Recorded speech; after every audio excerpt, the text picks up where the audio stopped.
Hello. So yes, I am standing between you and lunch. I'm Rachel Andrew. As mentioned, I work for Google these days as content lead for Chrome Web Developer Relations. I'm also a CSS working group member, where I care a lot about layout-related things. And layout is an area where kind of a lot of cool stuff has happened recently. And so today I'm going to talk a bit about responsive design and how we might approach responsive design given all of the new stuff that's recently landed. Because we've been doing responsive design the same way for a very long time. Apple released the first iPhone in 2007. It's been a long time since we first got those phones in our hands and started using very small screens. It kind of shattered the belief of many web designers that we were heading to a world where everybody would have really enormous screens. And so instead, we gained a world where some people were indeed viewing the web on high-resolution, very large screens, and increasingly people were using the web on these very tiny screens. And they often wanted to consume the same content on both, rather than have separate mobile silos of websites. Responsive web design was the neatly packaged answer to that problem. The brilliance of Ethan's description of this idea should not be underestimated, because none of this was new. Other people had been talking about the component parts of the idea for quite a long time. However, it took someone who could see the bigger picture to kind of pull it all together into a package, and that was responsive web design. And it changed the way that we did web design from that point on, really, until today. Now, as we're going to see, these concepts have become part of web technologies. CSS has evolved in order to support the responsive web. And because of that, we need to really look again at how we design responsively. We need to evolve what it is to do responsive design. So responsive web design for the last over 10 years has been calculating percentages for floated layouts, or allowing a framework to do that math for us, squishing images with, after a time, the help of responsive images, and then relying heavily on media queries for everything from layout to type. But everything has changed. Now, at first we didn't notice, but multiple column layout has flexible columns built right into the spec. When you set a column count, the browser works out how much space is available for the columns. They're flexible by default. Flexbox took this idea of distributing space across columns too. And as soon as people saw Flexbox, they kind of grabbed it with both hands and immediately tried to force it into a float layout-based whole. But Flexbox is not so much responsive to the container width, although it certainly can be. It's responsive to the content. Take the thing that happens if you just say display flex on a bunch of items. Do you get 3 equal size columns? You don't. If there's more space than needed in the flex container to lay those items out at their maximum width, they'll each lay out at their maximum width, and the spare space is left after them. Now, all of these demos I'm showing you in the resources for my talk, which I will link to at the end, so you can play around with them. If there's not enough space to lay them out at maximum width, then they're laid out with more space given to the larger item and less space to the smaller ones. So the genius of Flexbox is that we can take a bunch of things which are different sizes and ask the browser to lay them out using Flexbox, and it will share out that space in such a way that the big thing gets more space and the smaller things get less. You don't end up with lots of space around something small. Now, you couldn't do this in a float-based world. You had to know exactly how much content you had if you wanted to kind of share it out in different proportions. So Flexbox uses a default flex basis of auto, and auto looks at the size of the content. It looks at the max content size. Now, this is the size you get if your sentence all unravels and does no wrapping. It becomes as big as it can be. That's max content, which is why when there's enough space, our items all display on one line as flex items. And then if there's not enough space for all of the items, for them to display at their max content size, Flexbox starts taking space away from each item. As the flex basis is auto, the larger item's already been given more space than the small one, so that as this shrinking happens to make the items fit into the container, it means that larger items stay larger. The thing with float-based layouts is we kind of had to try to sort of line everything up, but in reality, not everything needs to line up in your designs. Sometimes we just need our content to fit in the best way possible. So Flexbox allows us to be responsive in the traditional sense, as in responsive to the viewport or container size, but also responsive in terms of the content size. It can work from the inside out to lay things out in the best way possible. But what if you do want a strict grid? For a long time, 12 or 16 column grid systems were popular, and typically these were float-based and then became flex-based, restricting Flexbox by using percentages very much in the same way that we do with floats. Now with CSS grid layout, those grids become trivially easy to create, making the need for separate grid systems to do your calculations kind of redundant. The FR unit is a flex unit. It gives us flexible, responsive track sizing. This single line of code gives us 12 tracks, each taking the same portion of available space. However, it's not all as it seems, because grid has content-based sizing baked in as well. 12 1FR tracks are really 12 tracks with a minimum size of auto and a maximum size of 1FR. So that would be more like this code here, which uses min-max to actually describe how the FR unit actually works. Now, in most cases, if you're setting up a 12-column grid, you're going to have items that span over multiple column tracks of that grid, and there'll be enough space for them. And the default 1FR will give you what appears to be equal-sized columns. But if we take an example where I've got a 12-column grid and haven't done any placement, so grid is just auto-placing the items, we've got a longer item there, and you can see that it's actually pushed that track out. It's not kept it at that 1FR size. So just like with Flexbox, when the flex basis is auto, grid is laying out the content first and then assigning the rest of the available space. Now, if you are building a strict grid, if you absolutely want that 12-column equal-sized column tracks, then you probably don't want any item to be able to push those tracks sizes larger. And if you do this, repeat 12 min-max 0 1FR, what you're saying there is treat all of those tracks as if they have nothing in them. They've got no size, and so distribute all of the space. And what will happen then if you do put a big item into the box is it's going to overflow. But ideally, if you're doing this, you know what you're doing, and you're going to span things over multiple tracks. So you can see there how, with that minimum size of 0, the item now is basically just overflowing its box, because it's been forced to have these sort of strict column tracks. So however you decide to use it, the FR unit is flexible by default. So if you aren't worried about having a strict grid, it will help you to avoid overflows with your column tracks.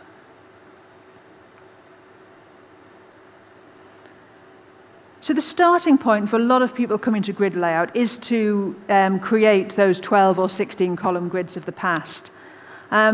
We've already seen, however, that grid layout can take the size of the content into consideration when it's defining the tracks. In grid layout, you're always dealing with a two-dimensional structure. Therefore, if an item affects one cell in one row, it's going to affect everything all the way down the column track. But responding to the content using grid can enable many layout patterns. Now, any track which is auto size is going to grow big enough to fit the content placed into it. Now, you see this most obviously with row tracks. Fairly typically, with a grid layout, you'll define your column tracks, but you'll leave your row tracks and just have those be auto. And for most intents and purposes, auto means big enough to fit the content. So the content goes in, the track gets big enough, and it doesn't overflow. It just gets taller and taller in the case of a row. So we've already looked at a set of flex items with not enough content to fill the container. Now, in their case, with the flex basis of auto, they all laid out at max content size, and the spare space was left empty. They didn't kind of grow and stretch to fill the container. Now, if you're looking at grid layout and laying things out in columns, the behavior at auto is slightly different. So here I've got a 3-column track grid with all of the columns auto-sized. I've auto-placed 5 items into that grid. Now, the content in the columns is small enough that it does fill the container because the tracks have stretched. So you see there, rather than that flex layout where everything was sort of lined up on the left, here the tracks have stretched and they've actually filled the container. So there's a difference here with how grid deals with auto items. So with grid, the value of justify content is an initial value of stretch, and that gives you the stretching. With Flexbox, the value of justify content is start, so you don't get the stretching. You can do it with grid. If you don't want to get the stretching in grid, you can say justify content start, and all the items will go to the start and display at their max content size. So in the case of content that fills the container, a similar thing will happen when using auto-sized tracks, as happens when you're using tracks with a flex basis of auto in Flexbox. Larger content means the track gets more space. But grid actually works out this distribution in a different way. And we can see how that works if we go back to this 12-column example again. So here I've taken the longer words and I've actually split them up with spaces so they will wrap this time. And what they've done is they've wrapped and they've gone to min content size. Now, min content size, we think of max content size as when your content all stretches out as big as it can be. Min content size is when your content gets as small as it can be, taking all of the soft wrapping opportunities it's got and fitting into the box without causing any overlaps.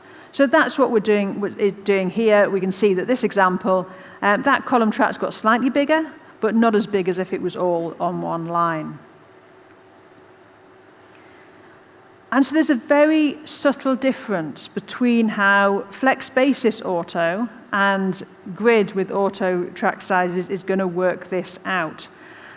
With flex basis auto, what happens is the track goes to max content and then Flexbox removes space. And you can see this has happened because IAM item 1 and IAM item 2, the first 2 items there on the list, they've started to wrap because they started at max content size and then Flexbox took space away. With grid starts at min content size because it kind of assumes you're probably wanting to create a 2-dimensional grid. So it will start at min content size and then it will add space, which is why those first 2 tracks have ended up on one line. They've got slightly bigger than their min content size. There's enough space for them to stretch out. So there's this slight subtlety in terms of how these layout methods actually work as they respond to content. And also, when we're thinking about content sizing, I've mentioned this min content and max content size that we've got. With grid, we can actually play with those keywords. We can use those keywords ourselves and actually make a track min content or max content. So here we've got 3 tracks, and these tracks are all at min content size. And you can see how they've got as small as they possibly can. There's no overlaps, but the tracks have gone really small, taking all of the sort of soft wrapping opportunities that they have. And here we've gone to max content size. Again, the tracks have stretched out. They're actually going to cause some overflow. If things are at max content size, they will just keep on going and overflow and cause scroll bars and so on. So often not that useful to take things to max content size unless you know exactly how big it's going to be. However, we have this function called fit content, which is super useful. Because what fit content lets you do is go to max content size unless you get to a value that you've passed in. So in this case, what I've said is fit content 400 pixels. So what I'm saying there is make this track max content unless you get to 400 pixels and then start wrapping. And that allows you to have things go to their max content size but not risk the overflowing problem of just being at max content. Now this is really handy for responsive components because it means you can deal with a variety of content sizes being added to the component. For example, if we think of a simple media object, now you might use those in various contexts. Sometimes they might have quite a big image that you want to size down, like a normal responsive image, and other times you might just have an icon, and you don't want to have an icon with a big gap next to it. And so fit content is really useful for this, because rather than having to create two components, one for the icon and one for the bigger image, we can have one component and just say, go to max content, which will deal with the small icon, and you can keep on going up to 300 pixels, and then that's how big I want that track to be. Which means that with that CSS, we can have these two types of components, and we don't need to have two things or have a class for which one's going to have a smaller track. So then media queries. Now we've had media queries for a very long time. Responsive design was enabled by the media query because that allowed us to fork our design and do things at different breakpoints. But I think in a world with new layout methods, our reliance on the media query is decreasing. Multiple column layout again heralded this change. The column width property creates as many columns as will fit in the container at a particular minimum size. More space, you get more columns. Flexbox can wrap things onto multiple flex lines, which means if you've got a set of things that you want to display, but you're not really worried about how big each of them is, Flexbox will work out how many can go into each line, and it will change if the size of the screen changes. Again, we don't need a media query to do that. With grid, we can create a two-dimensional layout, filling a container with as many column tracks as will fit, while retaining alignment in both rows and columns with a flexible grid.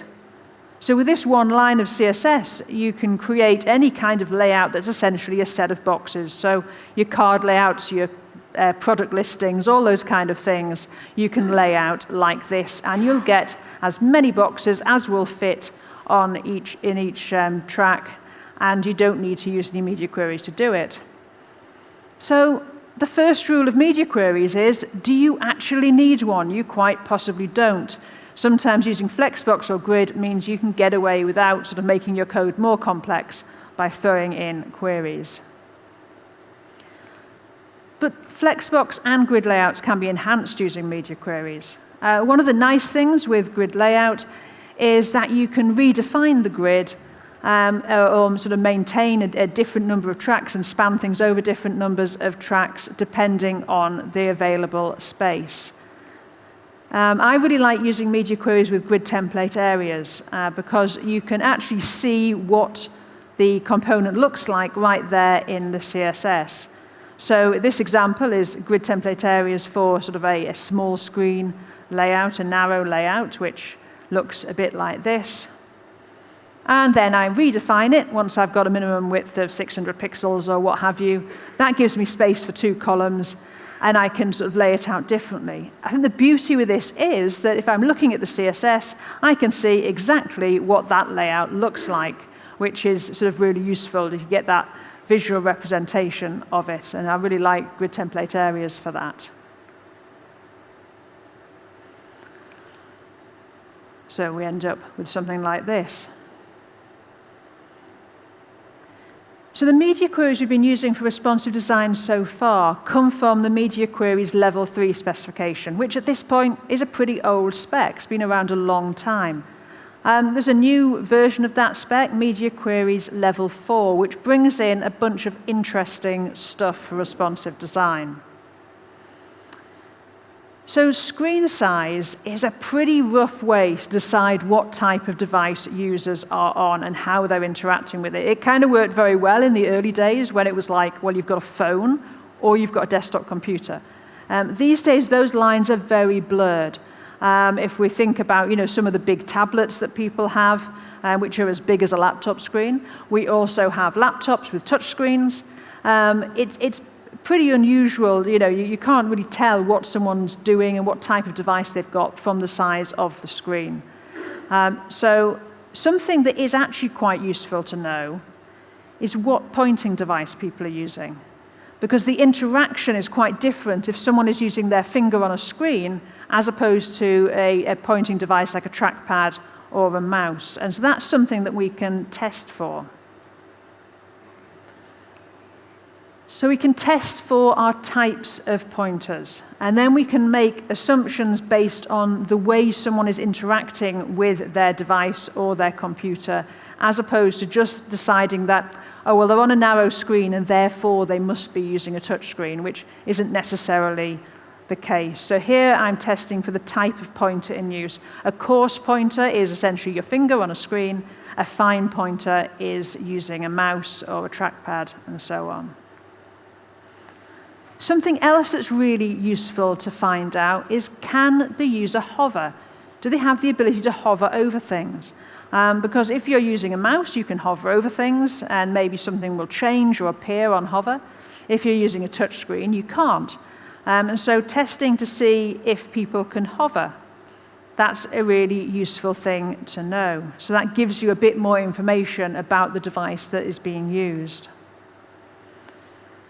So you have a whole bunch of ways to figure out what your user's dealing with, what the environment is like, how they're using your site, and not just be worrying about what size of screen they've got.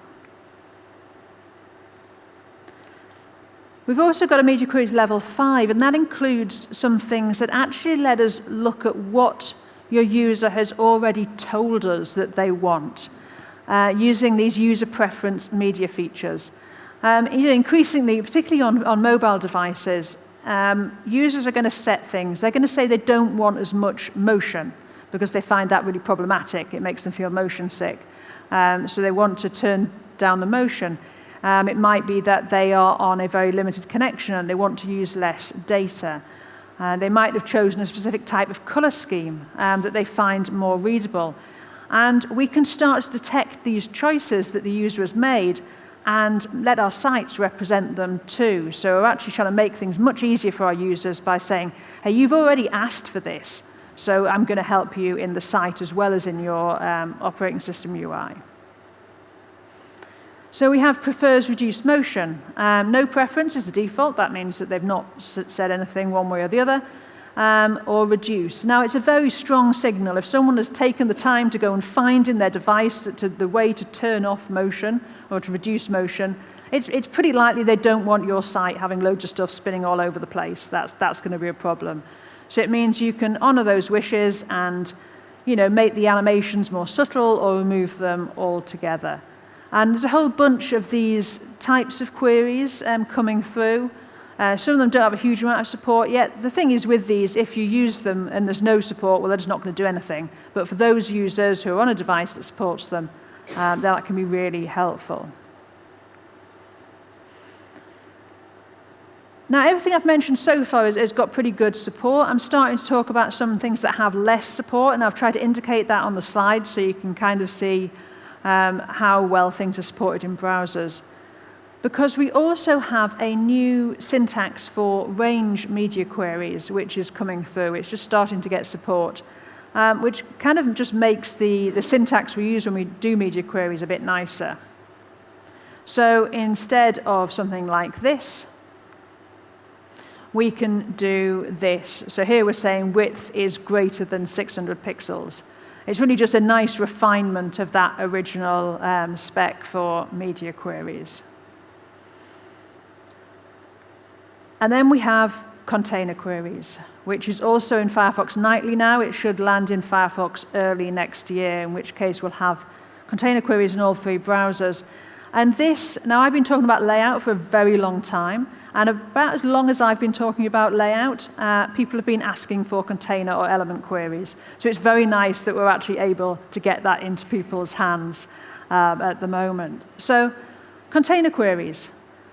If you want to use a container query, the thing that's going to be the container, you need to identify it. You do that by adding a container type with a value of inline size. In future, there's going to be other types of containment, but at the moment, the most common thing that people want, which is the width inline size, is the one which is being used. So add that. You can also add a name for your container, which, if you want to query something that isn't the first container around the element doing the querying. And then, having identified the thing, you just use it much like you do media queries. So instead of saying at media, you say at container, and then everything else works in pretty much the same way. But rather than looking at the viewport, you're looking at the size that this element has, which is really, really useful for your responsive components, particularly when they're coming out of a pattern library. If you've got one with a name, you just add the name after the at container, which, as I say, lets you query something that isn't the immediate container. So a very, very simple example for that. A narrow and a wider wrapper made them both a container, dropped the same component in.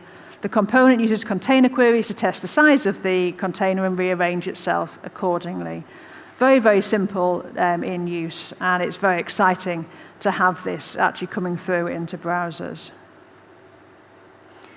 And then we have subgrid. This has recently shipped in Safari. It's been in Firefox for quite a long while, and it's coming to Chrome again some point next year. Subgrid, no new grid properties. It's a value for grid template columns and grid template rows. Give either of those properties a value of subgrid, and essentially it will inherit the track sizing and number of tracks into the component. So it means that things that aren't direct children can use an overall grid that you've set up. So this is a parent grid with 12 columns and 4 rows. I've got a grid item that I am placing from column line 4 to 8 and row line 2 to 4. And so we've got 4 column tracks and 2 row tracks, and the inner grid is then lined up with the tracks on the parent. If we look in DevTools at that, you can kind of see this is the parent grid highlighted. The subgrid has got the border on, so you can see how it's all lined up with that.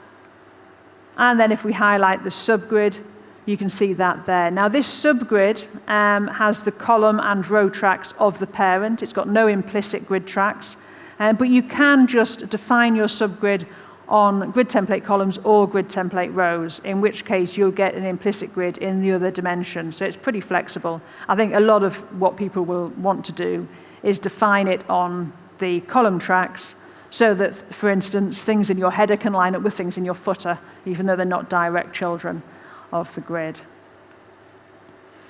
Now, I think subgrid is going to be incredibly useful when combined with container queries, because you'll be able to switch on this subgrid behavior when you've got enough space to do so. Now, that's what I'm doing here. So I've got a container query, and I'm turning on subgrid at the point that the container has a minimum width of 600 pixels. And so what this is, and I say this demo's in with my resources, when we're at a narrow width, when I haven't got enough space in my component, I'm just spanning those 2 tracks, but I'm not doing anything with the 2 tracks, it's just spanning over them because it's not a subgrid, so we get the image above and the content below.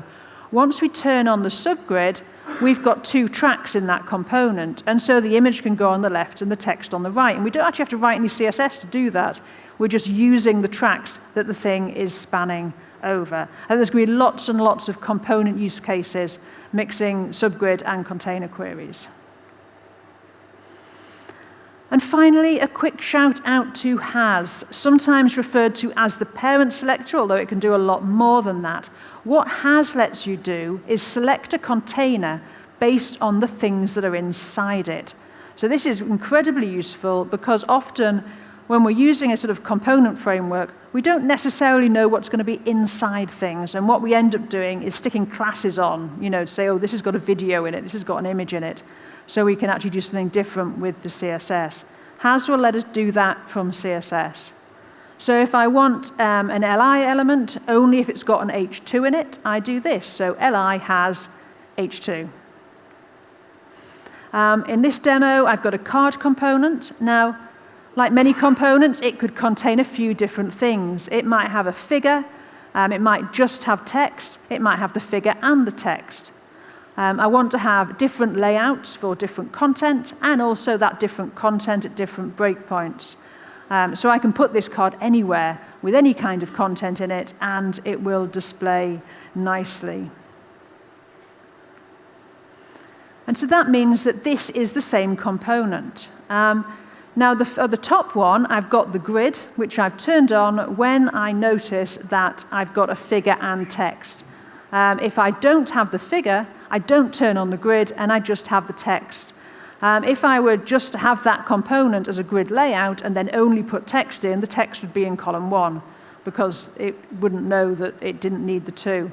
So I think, again, combining has and container queries gives us a way for a component to respond to both its available width, but also what's inside the component itself. And I think this is going to be incredibly powerful. So what does it mean to do responsive design today? Now, the basic kind of tenets of responsive design, as outlined in that original responsive design article, still hold true.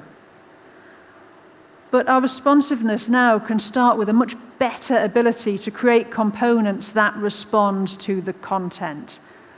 And that might be by using Flexbox and grid layout to create components that can kind of grow and shrink depending on what content they have, as well as the amount of screen size that there is.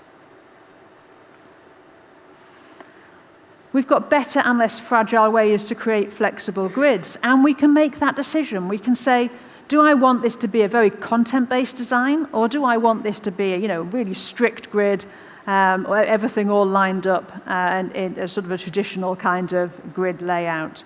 And we've got that choice. We've got these new layout methods which bring with them this built-in responsiveness, meaning that we don't necessarily need a media query just to change the number of items in a row in a grid or a flex layout. Media queries themselves have evolved. They give us better ways to enhance what we have. We can enhance our layout because we know that someone is using a touchscreen. We can serve a dark mode to the person who prefers that. And we can kind of combine what we already know about responsive images to an understanding that perhaps our user is trying to save data and serve them smaller images. So we've got these new media features that let us optimize in different ways for the person visiting the site. Responsive design has evolved. It's not just about screen size anymore. That's kind of just one of the things that we can look at and may not even be the most important thing. We're able to respond to the needs of our visitors and the environment they're in right now, and that might change as they go into a different environment or pick up a different device. And so we can look at, whether it's an accessibility need or whether it's a limitation of their device or their environment, their light level, or their very expensive data connection. I'm really excited that we finally have container queries, that we've got subgrid, that we've got has, a parent selector. But do remember all of these things that we can take into account when we're doing responsive design today. So I think just like, as I sort of mentioned at the start of this talk, web designers were really sort of waiting for everyone to have enormous screen sizes and fast data connections, and that all got kind of thrown up in the air when Apple launched the iPhone. So people over the years have often kind of expressed, things will be much better when everybody has this, big screens, fast connections, whatever it is. But the things that we're complaining about, the limitations that we see out there change, but the sentiment stays the same. We're kind of hoping that people will fix things about what they're doing to make it easier for us as web designers building the site. Users should fix things to build their site. And that's just the wrong way to be looking at it. The new responsive design gives us ways to meet the user exactly where they are. That's going to allow us to bring our sites and our applications to them and meet their needs now, and to place the person who's using our sites and applications right at the center of everything that we do. Thank you very much for listening.